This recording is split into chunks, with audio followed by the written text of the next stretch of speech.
বাবার মামা বাড়ি যাবো আজকে, কিন্তু এই দুদিন যা বিশ্রী আর বিরক্তিকর গরম পড়ছে, কি যে সাজবো।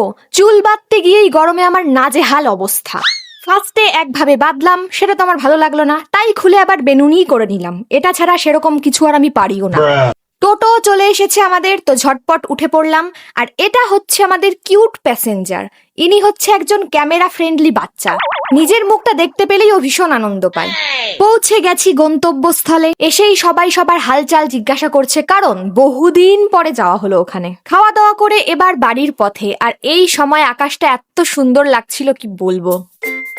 আর ইনি তো সারাদিন নেচে গিয়ে এনার্জি শেষ, গাড়িতে উঠেইও ঘুমিয়ে পড়েছে। বাড়ি এসে গেলাম পড়াতে, আর আমার স্টুডেন্ট আমাকে ওর কটা দাঁত পড়েছে সেটা দেখাচ্ছে। ভাতের খিদে সেরকম কারুরই পাইনি, তার জন্য ভুট্টা ছিল সেটাই মাখা করা হলো।